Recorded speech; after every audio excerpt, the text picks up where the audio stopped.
Trying to beat life cause I can't cheat death. Trying to beat life cause I can't cheat death. Trying to beat life cause I can't cheat death. Trying to beat life cause I can't cheat death. Trying to beat life cause I can't cheat death. Trying to beat life cause I can't cheat death. Trying to beat life cause I can't cheat death. I did 17 years, homie. Real tears on these words, homie. Hitting staple baloney push-ups and hella top rhyming, hella notebooks with all my rhymes. It's like a map book from where I started. Ciphering, trying to be the hardest on the yard. Some of the hardest rappers got a never date. We'll never hug they mama, we'll never see they say. I feel blessed, so I rock with my loved ones. I left behind good count times and cold lunch. Yeah, mama, I'm on one. I'm free, ain't no words of expressions. See my smile, that's real, no fake shit. You would too if you seen that the moves was basic. Game made, heartbreak kid. Living in reality, mid-30 with some kid shit. Damn. They like 50 in they clip or better. Boy. Trying to beat life cause I can't cheat death. Trying to beat life cause I can't cheat death. Trying to beat life cause I can't cheat death. Trying to beat life cause I can't cheat death. Trying to beat life cause I can't cheat death. Trying to beat life cause I can't cheat death. Trying to beat life cause I can't cheat death. Trying to beat life cause I can't cheat death. Death. Wait a minute. Am I even in the thing? I don't even think I'm in the thing.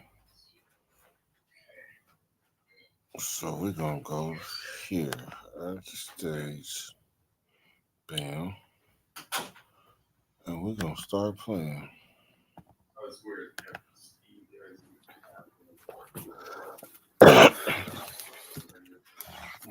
Hey, how you feeling, Mitch? All right, how you doing? That's right. Yeah. I don't know if you know or as you know, but the Dirty Nation, we're pure stoners here. Oh, is that right? Yeah, we're pure stoners here. Like there's not a live that goes past. If there's not no marijuana burning alive, it's not a normal life. Well, let's see.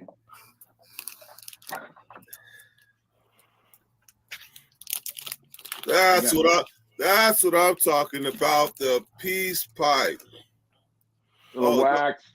Oh, that's when you pulled that. That's when you showed me that you was in a bigger league than me. It was at that moment.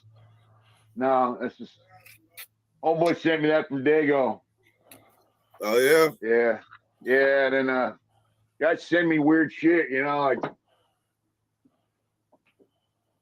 that ain't weird. That's normal. Yeah,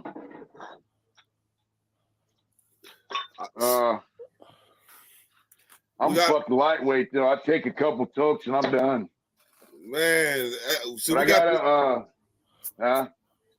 we got this thing on the Dirty Nation called Scratch It Vision, Smell It Vision. Yeah. So let me see the jar. Let me see the jar. Let me see. You gotta take the top off. It's like scratch and sniff going on here. Oh yeah. Got good aroma. A little good aroma. Yeah. All right, so how long you been in the YouTube game? Actually, let me let you get your medication first before I start getting down to the questions. I got some pretty good. Live? Oh yeah, we definitely are, and it's definitely 14 people watching too, and it's getting higher. I've been on YouTube for I started January of last year, so it's been a little over a year. Yeah. What was your motivation? Well, like I got a t-shirt company and I sell art and I got a website, and I reached out to, I don't know if you're hip to Jesse James. He's a metal fabricator, motorcycle builder. Jesse James. West Coast Choppers, Monster Garage. Yeah, the YouTube. I mean, he was on cable.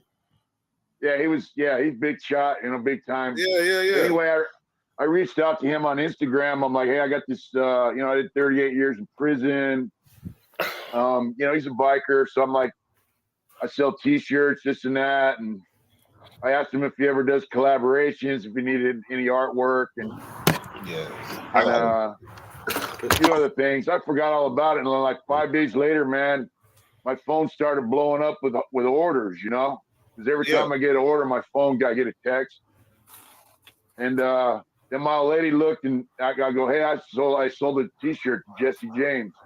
And then on his Instagram, he reposted my message with a big message of his own, and put my website out there. And it just blew me away. We sold out of a lot of shirts that night within a week. That's so one of the guys that saw his message told me I should interview with Death, 23-1. Yeah. So I did that, and then people are like, hey, get your own channel, you know? Yeah, Josh is pretty cool, man. Josh is a pretty cool cat.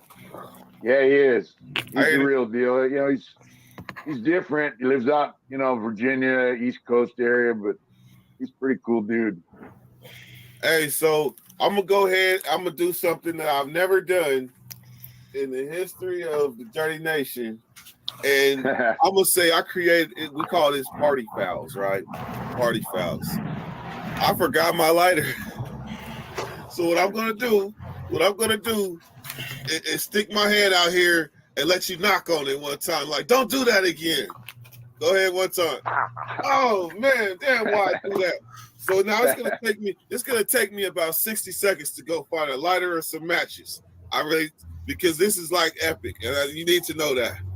I'll be right back. Is it? All right.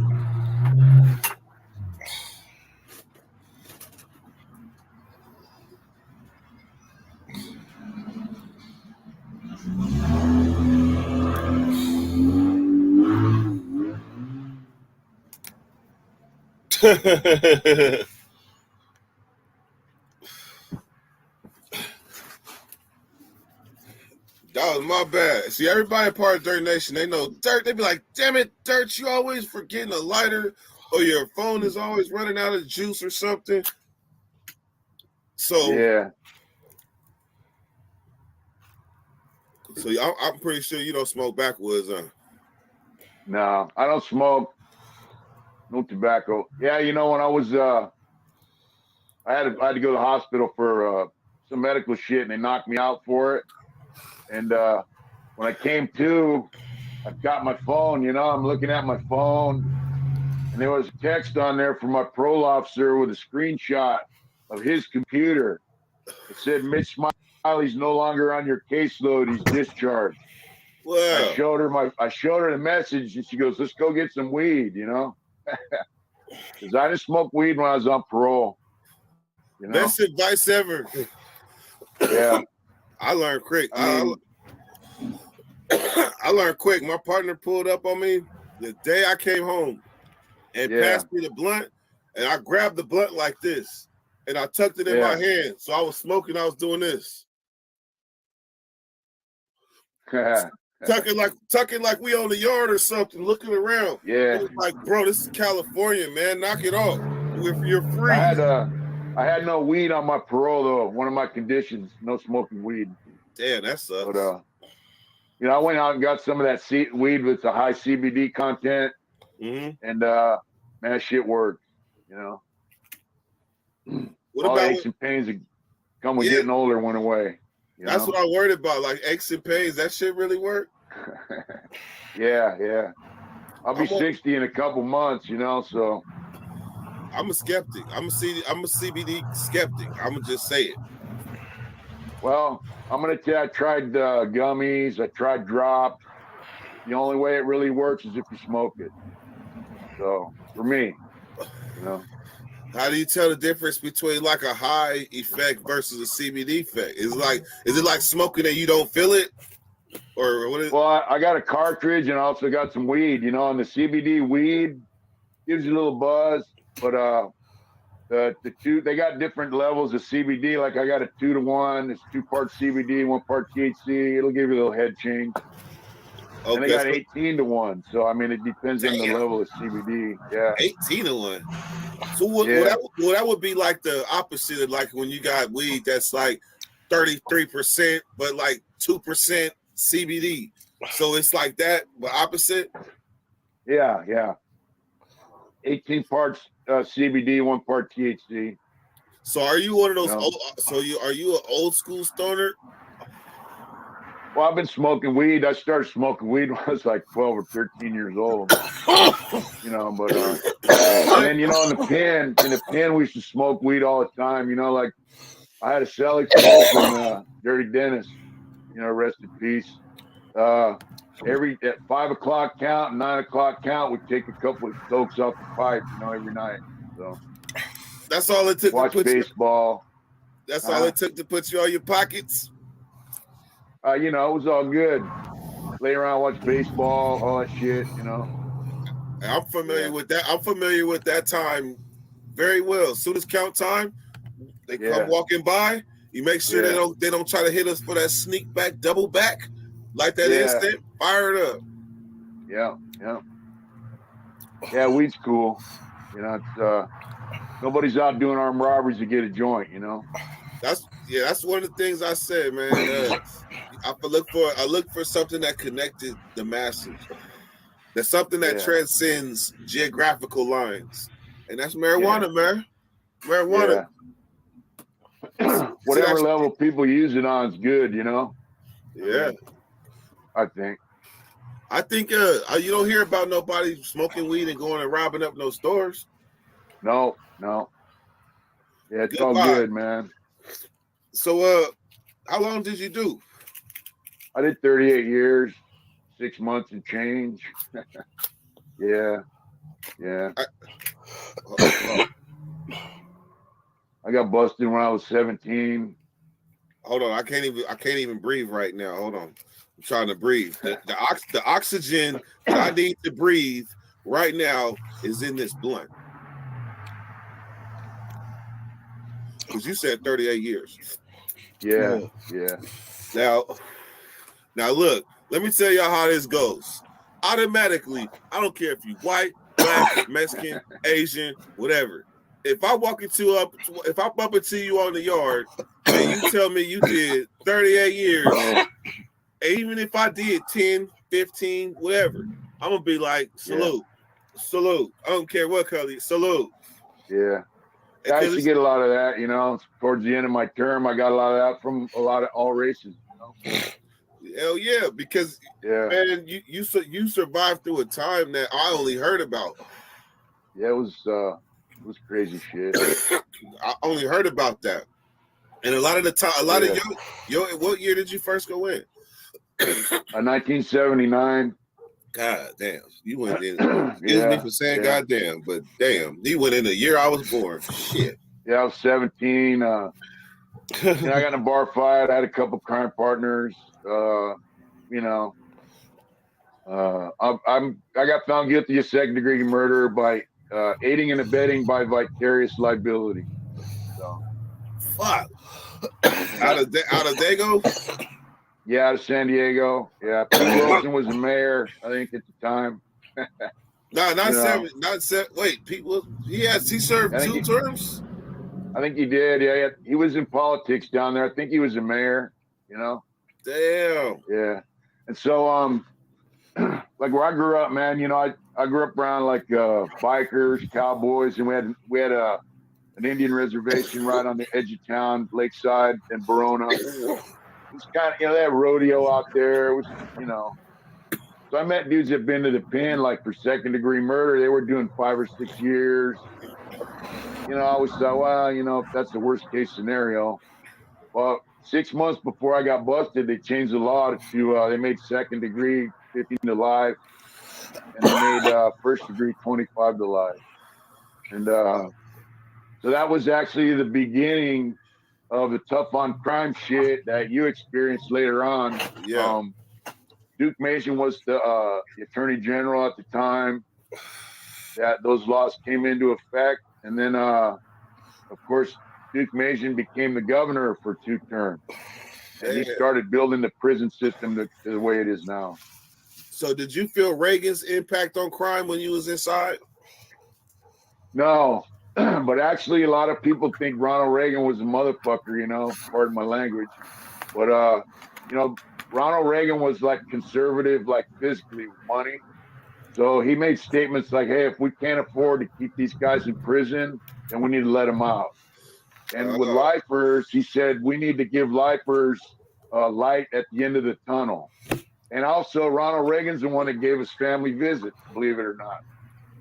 Nancy Reagan said, you know, that the family visits would help maintain family ties and all that stuff. So I don't mean to cut you off, but I'm like people probably don't understand. But when two convicts come together that really experience the same shit, we could talk for days. Like, do you remember when they remember the unrest when they took the family visits and the weights? Yeah, I do. But you know, I was in Donovan when they took the family visits, and I was trying to stir the pot, you know. Yeah. Because they were taking family visits from lifers. And you know, I was trying to organize like some, you know, stupid shit. And dudes are telling me, oh, you're crazy. It's not going to solve anything. Or they would say, you know, I'm not a lifer. It doesn't affect me. I don't get family visits. Doesn't affect me. So I was telling them, look, man, if you let them take our family visits like this, they're going to take everything from us. Yep. You know, and they did, you know. They did. I'm surprised. Took your family from you, man, you know. And you had already been in the pen for hella long, normally getting family visits, and now all of a sudden they just take them. Yeah. What about the weights, though? What about the weights? Well, the weights came after that. Actually, the weights came right before it. Then they came back, and then they took them. After they took the family visits, they took the weights for good. But you know, I came out to the yard.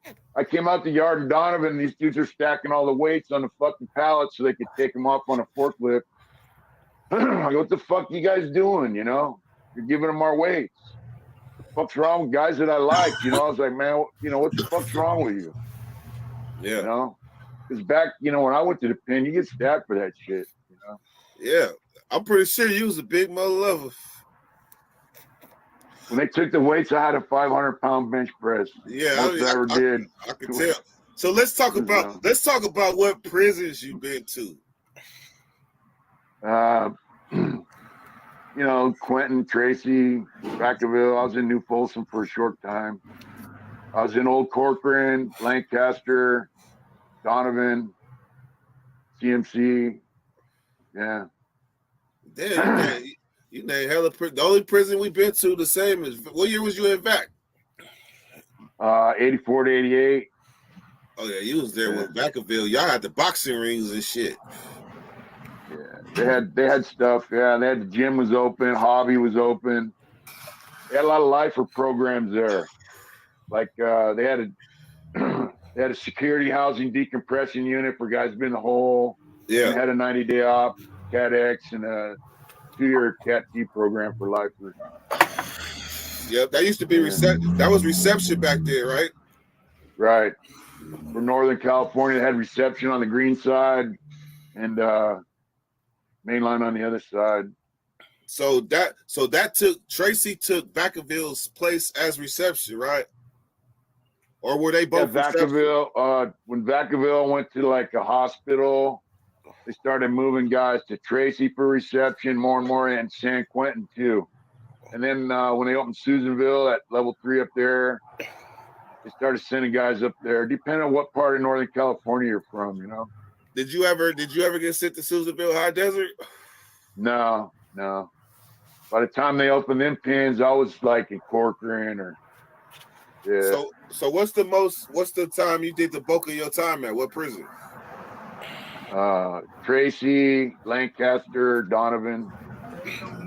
Tracy, what pen did you parole from? I paroled from CMC, from the long-term offender program. Did you meet Solo? A guy named Solo from Sacramento? I don't know. I might have. You know, I'm bad with names.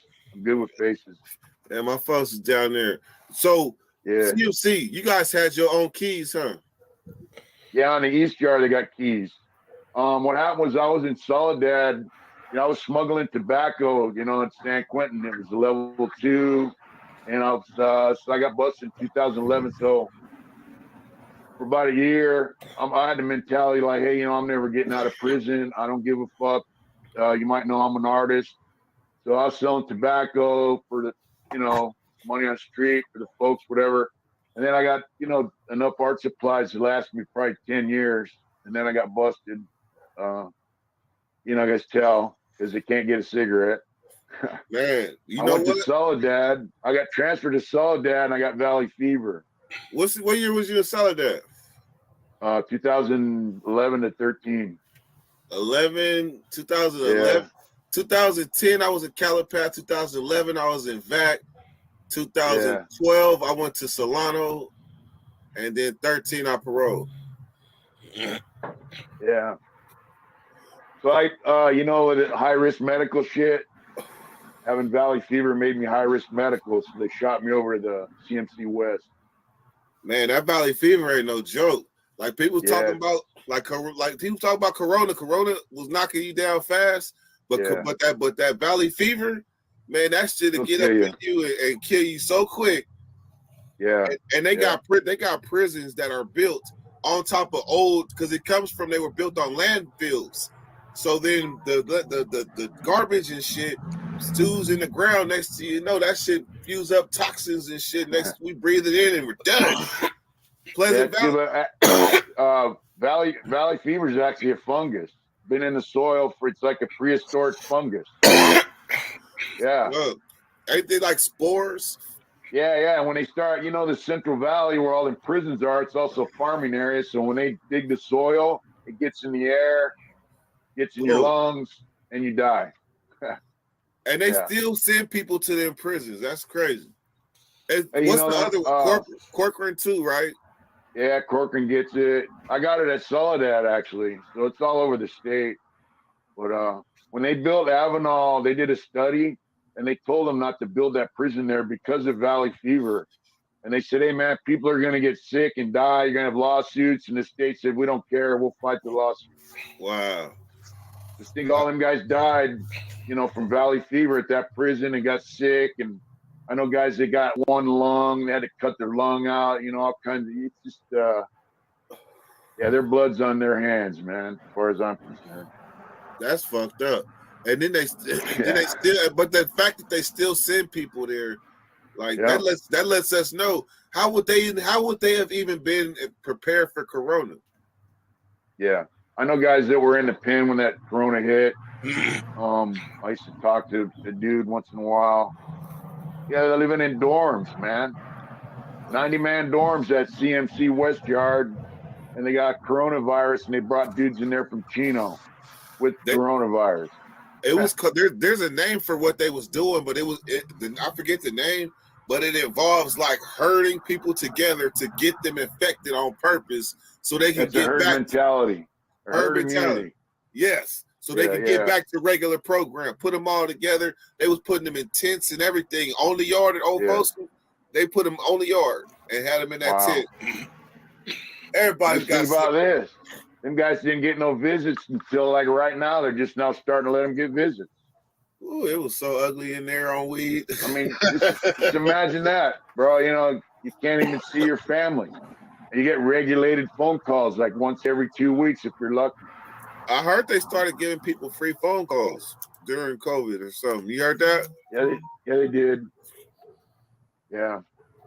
So let's go back to what CDC took from us. You know what they took after they took the weights 2 years later? 2 years later, well, actually it was like 2.5, almost 3. Then they took the packages. Remember that? Yep. First packages from home. It was around 2003 or 4. Because I had just gone back to Donovan in 2003. So around 2004, they took the packages from home. Let me see. I can go. Was in Salinas Valley? I got to the yard 2001. I got my last package from home in January 2002. Yeah. January 2. So it had to have been over officially like January 1st, 2002. Then Yeah. in 2004 to 2004, they took tobacco. Right. Yeah. You know, I remember in Corcoran, I used to get packages. Everyone thinks Corcoran's a real, messed up place, but Old Corcoran was actually ran pretty smooth because when they opened Old Corcoran in '87, they brought a lot of cops and administration from like Old Folsom, San Quentin, and shit. So they ran it as an old school pen. They had good food, but man, packages. I went over there when I first got there. I got like 400 colored pencils and a bunch of drawing tablets. That was my package, and because they didn't have a hobby program. The cop looks in there and he's like, "What the fuck's all this?" I go, "Hey, I'm an artist. I gotta have it." And he just went, "Here." Hey, it's Solano. I remember when I first got there, myself, my neighbor, I heard this rumbling, like some music sounded like somebody was next door with 2 18s in the trunk, right? So finally I get tired of shit. I tell my neighbor, "What the fuck do you got in that cell? You ain't got nothing that we could legally have in this motherfucker cell." So he said, "All right, one day I'm gonna bring you in." Then he brought me in. This motherfucker had the whole studio speaker inside his cell. I was like, "Well, shit." He said, "You think that's something?" He said, "You think that's something?" He pulled out an X-Acto knife, a real X-Acto knife. He was like, "I'm part of the hobby shop." So in the hobby shop, hobby shop was getting some little benefits and things. Yeah, well, when you went to the pen, it was, pretty mild. Like, I remember guys that would get big, giant blanks of wood. Like this Mexican cat I knew, he had carving chisels and a mallet, and he would carve Aztec calendars in wood in his cell with carving chisels, Dudes in San Quentin would have like a little vise welded to their bunk. They have the maintenance guy come and weld it to their bunk, and they would be in there making stagecoaches, just all kinds of shit. They had saws, hammers, screwdrivers, everything. Guys would have little toolboxes in their cell. Legal. Yeah. It was cool, and they took all that away. All of it. So when can you say that prison changed from how it was? Because there's stages. Because in my stage, I think my stage is at least like they didn't even have numbers when you first went. You had an A number. I mean, not A number. No, you had like a B number. I had a C number. Yeah, from 79.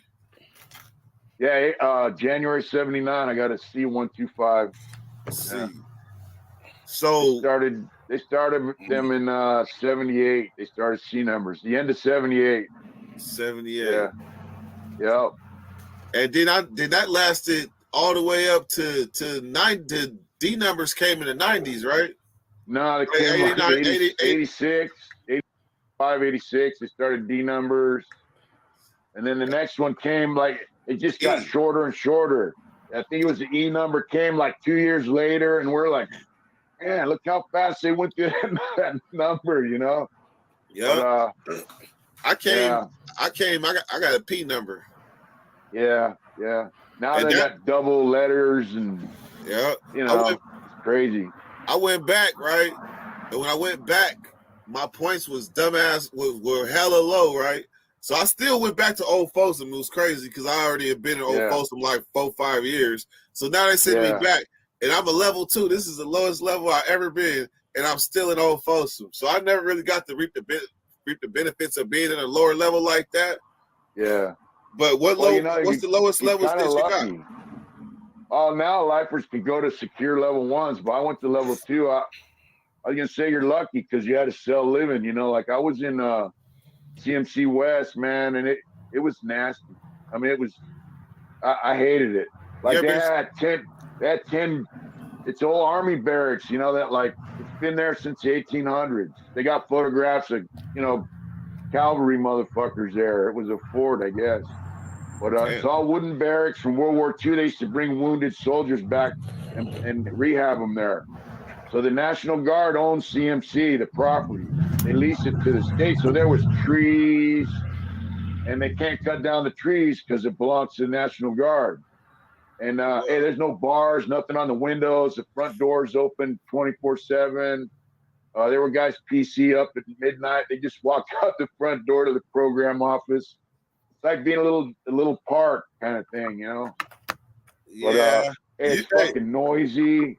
It's noisy, disrespectful. You don't have your own TV. You got inspection. You got to go outside like every Tuesday. It's fucked up. And then you got, I don't know, everybody's in your business. I was just about to say that sounds sweet. That sounds cool. No, it's not sweet. Until you said you don't got your own TV. I was like, well, I get there. That's what I thought. Hey, this place is cool, right? So my mentality, where I was raised, is like, when it's on, it's on, and when it's not, just kick back and enjoy the time, right? So I'm thinking, hey, it's cool here. But now I got all these level 2 killers. Oh man, can't do this, can't do that. Killers. I'm like, fucking. I was fucking mad the whole time I was there. Guys trying to tell guys what to do, and you know, like I told my little homeboys, hey, this is us. We're from Dago. Fuck them dudes, because they were using kids up, like doing 2-on-1 removals. Yeah. Which I thought was kind of a PC move. Go jump on somebody in front of the cop, right? Yeah. So I told my little homeboys, hey, fuck that. We're from Dago. We do ours. Fuck them, you know. So you guys so you're part of the crew that actually established independence from the bigger. I don't know. I'm just a dude. You know. But I mean, I had little homeboys. I don't like seeing them get used up for stupid shit. And I'm like, you know, we're homeboys. We're from San Diego. That's not to say I didn't have, because I had other dudes I kick it with that aren't from my town, but I would tell them the same shit. Hey man, fuck them assholes over there. I mean, you got to remember, all the prison gangs are in the shoe still. Yeah. These are just guys like some dope fiend that thinks he wants to run the yard. I'm like, hey, fuck that dude. You don't run this, you know? So, hey, am I allowed to ask you any West Washington questions? Because people want to know. They want to know, because I got a question. I do. So I said on my video, right? I said, if you're the type of wood that had that much rank and that much power, everybody would know who you was, because everything is damn near ran by drugs. So I said, so if my homie was running shit and you was running shit, you're gonna have to have literally a one-on-one connection with that person, because people don't be paying debts. People be disappearing. Yeah. People be threatening people. And so you have to have a one-on-one connection with that person if you're that high in the hierarchy. That was the only point I was making. Yeah, I wasn't running shit. I was just running me, you know, but I never heard of that dude, ever. And, you know, I got homeboys down in Dago that are like, you know, they don't like that dude. I'll just leave it with that, you know. He's I heard he paroled from Mule Creek, S&Y yard. I don't know if that's true, but he was in them private prisons, which are all like level 1, level 2 type places, you know. Oh, he's talking Harlan or whatever that place is. The private prison where they don't even have guns. No, I mean, come on, man. I mean, they've had some bad incidents in some of them, but the places he was at, when he was at them, there was no. Come on, man. That dude said he made every white dude in the building have a knife in their cell and all. If somebody would have came at me like that, I would have been like, yeah, fuck off. Did you ever have to hoop your paperwork? No. No. Hey, look, when I came to the pen, you didn't have to go around and show your paperwork. Because when you went through R&R, all your information was done by an inmate clerk, prisoner. Yeah. And so they knew what you were in prison for, how old you were, what town you're from, everything. So if some dude came in that was bad, word would be in the unit before he even got there. Hey, this dude's no good. He's a whatever, sex offender, whatever. Yeah. People knew. You know. Hey, I'm just saying, you know, certain stuff I can't speak on. The only thing I could speak on is, like, I know for sure that he lied about the Oklahoma thing, and that's when I decided to say something. That was it. He lied about how it started and all that, but other than that, I didn't have too much of a problem with it. With just when you falsifying yourself, back then, this is back then. Now I wouldn't give a damn about Wes Watson or what he got going on. But back then, I don't even trip on him. Yeah, back then I was passionate though because I consider myself one of the founders, one of the forefronts of this prison genre. Like I was there when there wasn't nobody. So I felt it was my duty to defend our honor. That's why I did that. Yeah. But then it just like I've been in situations where there were riots and I wasn't in them. I've been in, like, I was in Corcoran. There was a riot with another race. I was on the yard. I wasn't in it because it wasn't, our people getting with it. But it kind of discredits the guys who were in it, the guys that had lived through it. And from what I'm hearing, that dude went to his cell and closed the door.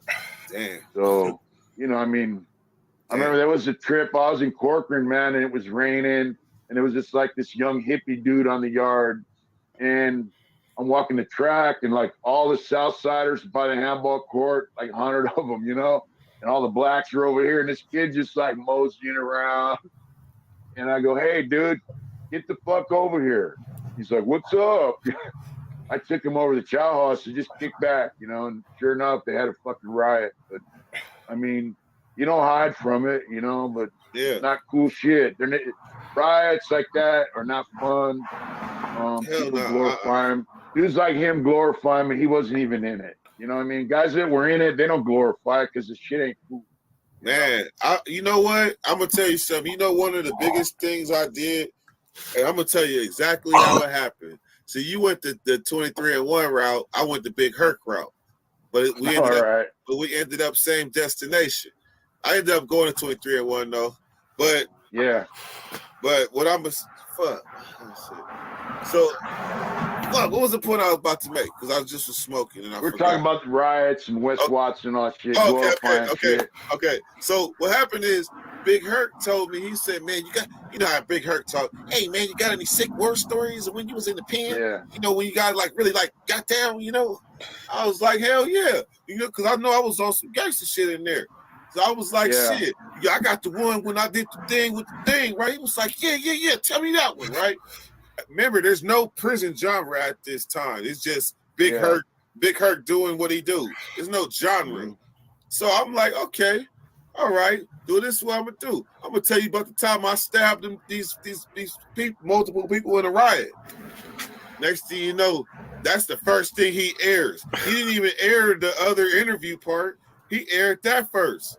I seen it, and I seen how I looked, bragging about like how I stabbed people and stuff, and I didn't like how that felt. So I called Big Herc, like, Herc, man, please take it down, man. Take it down. Yeah. He was like, nope, I can't do it. Once it's out there, it's out there. I was like, fuck, you're making me look like a monster. He was like, he can delete it. He can delete his videos. No, I'm talking about once it's out there, people can download it, and that's a wrap. Oh, yeah.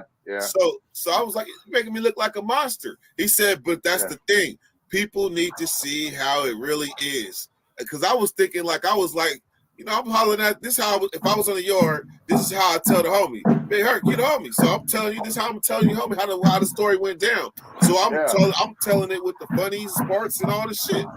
Next thing you know, he told me he couldn't take it down. I was like, well, fuck it. If this is what people have to hear, they have to hear. And at first, people was like optimistic about it. Like, you telling the war story of shit on the yard. Next thing you know, look at the standard now. Like, that's nothing to tell a war story on the yard now. But back then, I was nervous as shit. And hey, look where we are now. But I know I put in my work. I was active the whole time from beginning to end. I know that. But when we talk about, I'd rather talk about something that happened to me that somebody could learn from versus me talking about what I would do to somebody or what I did. I don't feel good about half the shit I did in prison. Yeah, I agree. I mean, when you're in prison, man, I mean, you're living in a place, you got guys at every level, man. You guys have mental illness that think they're gangsters. Like, they live in some alternate reality inside their head where they think they're big, upstanding, honorable motherfuckers, upholding some kind of code. You got dudes that are weak. You got everything in between. Guys that just, me, I'm just a guy that, like, if the shit was on, I'm going to be there, whatever. Doesn't mean I like it. I'm not going to run from it. I'm sure you're the same way. It's like, it's a life or death situation in there sometimes. And it's not cool. It's not fucking cool. Those years that you got, man, people don't understand. Into the 90s and you came in the 70s. Yeah. I'm just trying to think of all the OGs. Every time I ran across an OG like that, my message was, man, teach me something. Like, show me something because this is my life for the next umpteen years or whatever years. Like, teach me a lesson, something. Because you guys remember how it was, and you guys held the keys to the past. And some of you guys, I know some of you guys were disgusted to see the way things changed and the work people put in, like damn near was in vain for some of the stupid stuff that goes on. Well, I consider myself like not really OG guy because I learned from guys that were in there in the 60s and 70s. So, like if they were taking shit from us, guys would stand up. It ain't just work violence against each other inmates. There was that, but also like, one time I seen a Mexican dude pushing a cart out of the Chavo in San Quentin. He had a bunch of steak and rice and cheese. They used to cook burritos in their cells. Some guys would make steak sandwiches. Some guys would make bacon and egg breakfasts in their cell. That's their gig, So this dude, then the cop tells him, "Hey, where you going with that?" He goes, "None of your fucking business." He's like, cops like, trying to stop him. He goes, "Hey, if you fuck with my shit, I'll kill you." I went, "Whoa." He told the cop that. Cop just backed up, let him go. It took work, man, to get prison a certain way. We had Levi's. I had 3 Pendletons, different colored clothing. All that shit's gone. Hey, dudes work their ass off to get that shit, man. Hey, Mitch, I just want to let you know. I want to let you know. I don't care if you was a square for 38 years. The key thing is that you survived. Like, I'm not proud I did that in 20 years, but I'm proud that I survived. I'm proud that I survived it. I know it wasn't. I know it wasn't a walk in the park. I know I put it on the line and was up against it. So that's worth something. So if I sit here at 40, if I sit here, when I turn, the old code was. I know the old code that we know. Like you ain't OG till you hit 40. So I just hit. I'm hit 40. I'm 41 now. So. So trust me, man. I know you could have been a square. You could have worked in the kitchen the whole time. You survived 38 motherfucking years. Hell no, you OG Uncle Mitch. OG Uncle Mitch. I don't care what you say.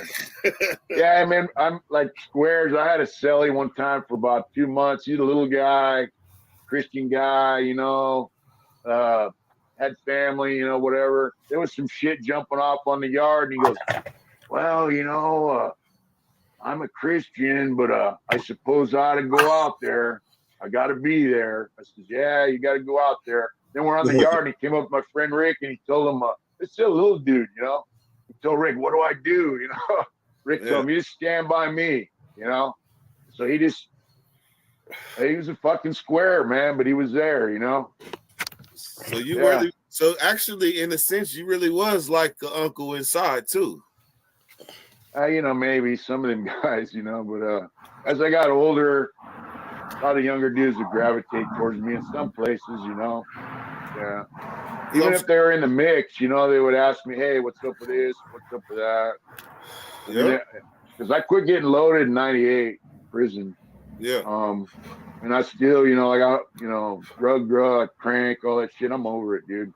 But some of them kids would still be in the mix, but they would still like, "Hey, what do you think about this? What do you think about that?" Yeah. So 98, that's when I came. I came 98. I hit Tracy 98. And so you can kind of tell from the era that I started. I literally I consider my era, the end of the 90s, the last of the generation I'm talking about the youngsters because I was only 18. But the last of the generation that learned from the greats or the real G's. That's what I consider my generation. Yeah. Like the stories from that era, from the 90s, the early 90s, the 80s, the 70s, they were still regular. Yeah, pretty much. Yeah, I mean, a lot of the newer prisons like Calipatra, High Desert, all them pins, Lancaster a little bit, Corcoran, they were in keeping with the way San Quentin and Folsom used to be, Tracy, What were the original prisons?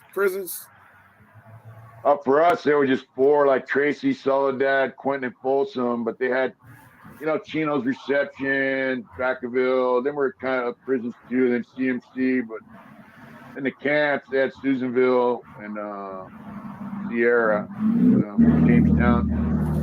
But, I mean, prisons just, I don't know, man. It's just weird now. Okay. Oh, I got a question. Way out. Do you remember the first time you got on a cell phone? Yeah. How did it feel? I was like, man, this is almost like freedom of a little taste of freedom. You can talk as long as you want. Don't have to watch what you say. It was kind of cool. Do you remember the first time you had an emotional conversation on a cell phone? Not really. I didn't have a lot of those, but I don't know. It was kind of emotional talking to my wife, just about shit. It was cool. Because one thing I noticed is that people when they first get on the phone and stuff, start talking, they forget that they're in prison and they be talking hella loud.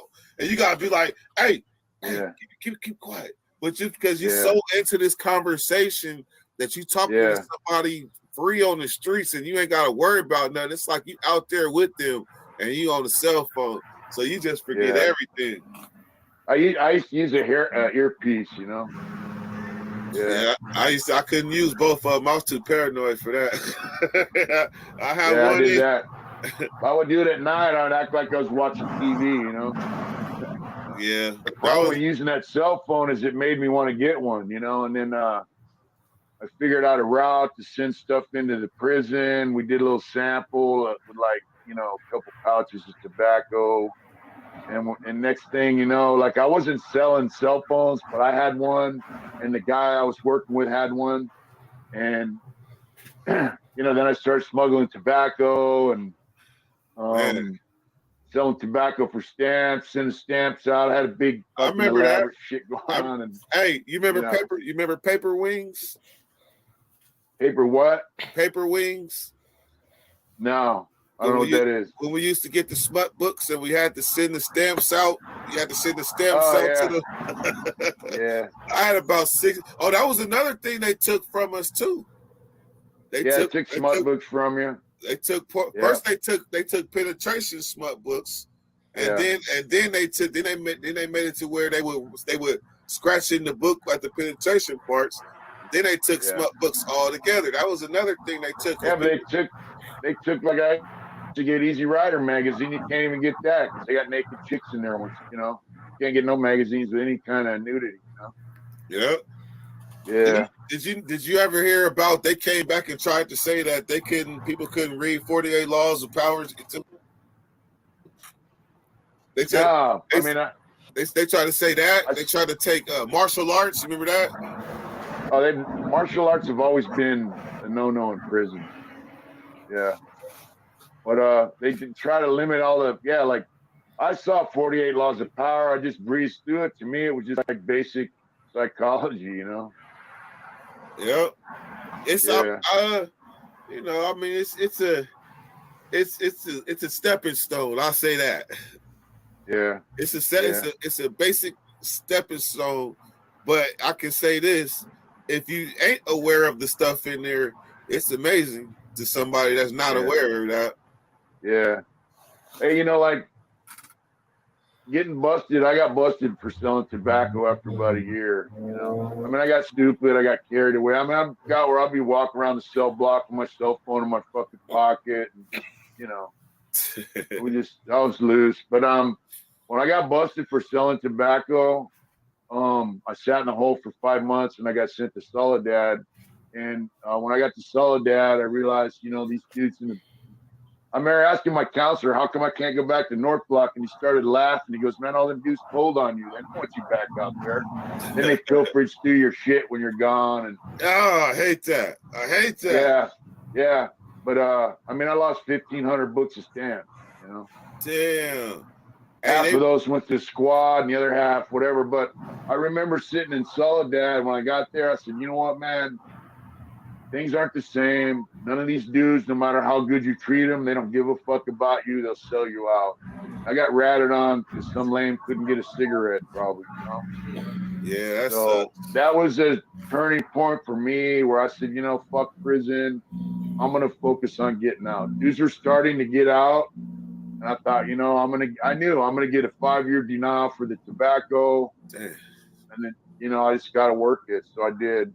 So it was actually the best thing that ever happened to me. Damn. Yeah.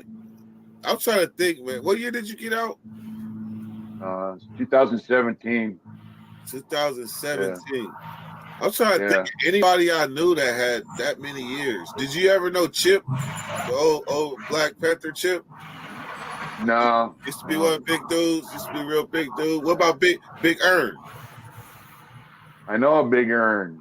Big tall? Tall, yeah. I think LA? Yeah, I think he OD'd though. Ernesto? Black dude? Yeah. Yeah, he used to box. Viper. Yeah. Viper. Yeah. He's out, bro. He's on my Facebook. Is that right? He used to go around. He used to walk around the track and go.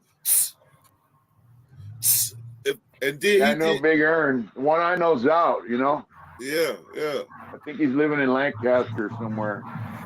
Yeah, that's what's up. Hey, man. Well, I'm pretty sure we got a whole lot more we can talk about, man. This has been one of the best interviews I've had in a long time. Because I already know when I holler at, like, most of the people that interview people, they ain't really done a whole lot of time, so they don't really know what it's like. But for real, I know what it's like. Yeah. And I went through the changes right along with you. At least the ones when it started getting ugly. You remember some of the good days. Yeah, you got changes like certain kinds of pins aren't allowed. I mean, they took the big shit, right? When you came in, they were finishing taking the big shit, and then when you came in, they started doing all the nitpicking. We're gonna take this little thing and that little thing, and it got worse. Because there was no weights. When I came, there was no weights. Only thing you could do is see where the weights used to be. That's all you can see, and see the bars in the place of them. Yeah, the dip bars and shit. Yeah. You know what? When I was in there, they put the boot on our neck, and when you came in, they started grinding their foot on our neck. You know. Yeah. Because man, I'm just glad I'm glad, even though like I wish I was free, but I'm glad I got to see a little bit of how it was, because right now they got some things we couldn't have pictured having, like tablets and shit inside the cell. I couldn't have pictured that back then. So it's a little give and take, but back then, I'm glad that I was shit. I'm glad I know what it feels like to get a package sent from my mom. Yeah. That was good shit, man. I'm glad I got to do my first, 10 or 15 years, a certain way. Before it got really bad, because I don't know how, some of these guys are going in there, they're never going to get family visits ever. Yeah. And they have a lot of time to do. Kind of messed up. Well, now they brought the family visits back, but you had to have been married for 3 years prior to going to prison. I know if you go to prison unmarried, Man, good luck with that. Yeah, I mean, it makes for a violent person, really. Yeah. All right, man. Well, check me out. Next time we go live, or next time we do this interview, we're gonna do it on your channel. I'm gonna show you how to do the same format, because I know that you probably don't know this, but there's 35 people watching right now. It's 35 people checking it out, and there's been hella comments on the side, but I'm just scared to show you how to look at the comments because you might click out. What we can do is maybe one of these Saturdays you can go live with me on our Saturday Night Live. Sounds good. Yeah. Maybe one day you can come to the bakery. We on Pacific time, so we got to make it happen. You might only be able to come in. You might only come in and hit a couple of your filmies on that pipe thing, but shit, still, it's still.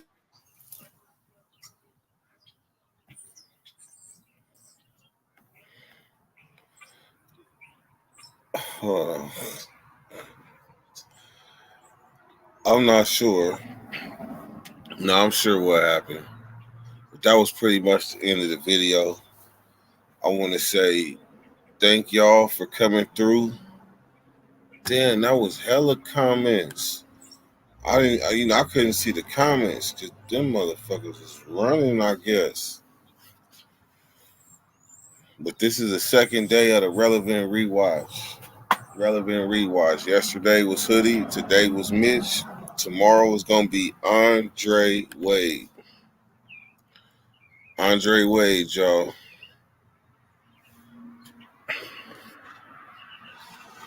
All right, man. Y'all have a good one, man. Dirty. God.